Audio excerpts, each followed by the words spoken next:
Griffin, so I want to talk about the evolution of a soul and heartbreak and life and just talk philosophical. So I want to ask you one thing. Does anyone get to the top of the mountain by themselves, or do we always need the wind beneath our wings of someone else? Like Muhammad Ali had Bundini Brown, who was his hype man.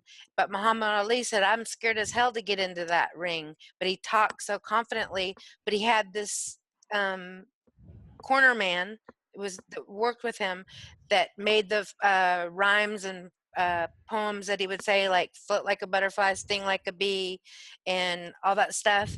And he was his hype man. He was the man behind him saying, no, you're going to do this, kick his ass. And does everyone need a Bundini Brown? I don't know if I'm saying his name properly, but a Bundini Brown in their life. Yes, yes, and yes. Well, Griffin had stopped you in your question because he says, I feel there's no such thing as by myself, Okay. a true sense of singular Okay. that only exists in the world of imagination inside of your own head. So, okay, we'll use your dad as an example because I could use some credit here. Did he get to the NFL by himself? No. But he thinks he did. Yes, because he claims that his body is his own and he's the one who built the muscles and he's the one that put in the practice. Right. But it was his family from day one supporting him into enjoying that and to building that routine and that schedule and to giving him the, instinct Starting with of his dad, who's with mhm, you, your grandpa. following through, Right. and then marrying someone and being with someone who's in full support of it. Yep. Because at any point, Griffin's saying at any point that your environment around you is like, oh, we can't support you doing that. Right. You falter Right.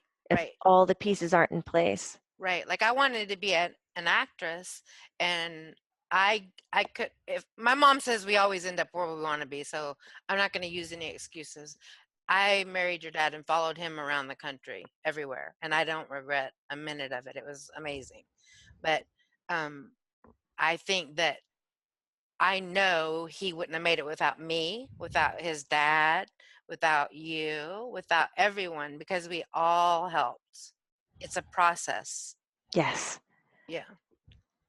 Yeah. Griffin said there's a fine line between being able to consciously connect to your energy.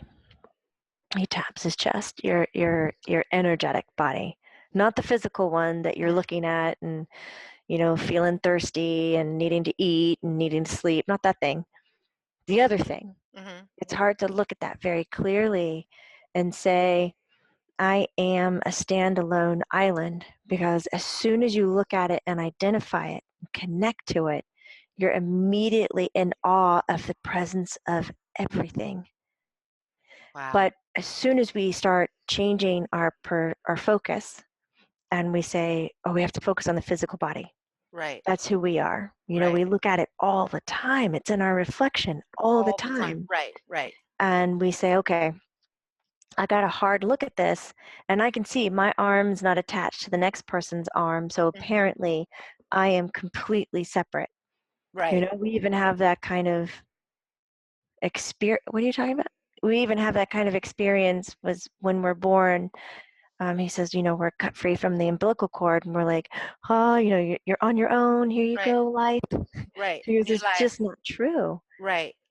So being alone is an illusion? Yes. Okay. Can you, I think I've talked with you about this before because, okay, someone asked me to ask you, when we pray, you hear us, right? He said, Okay. yes. So I can pray to Griffin, I can pray to Jesus. And when I'm talking to Jesus, like, and I'm saying, I'm going to sock you in the nose, does he hear me? Yes. Does he laugh? It's not really funny, Griffin said, so no. You think he's going to have a sit down with me when I get there? When you transition over, He might want to have a talk with me. yeah, why so much anger? Right. But no. Um, Griffin says it's weird. Most of the aggression and the anger on Earth, it just doesn't translate.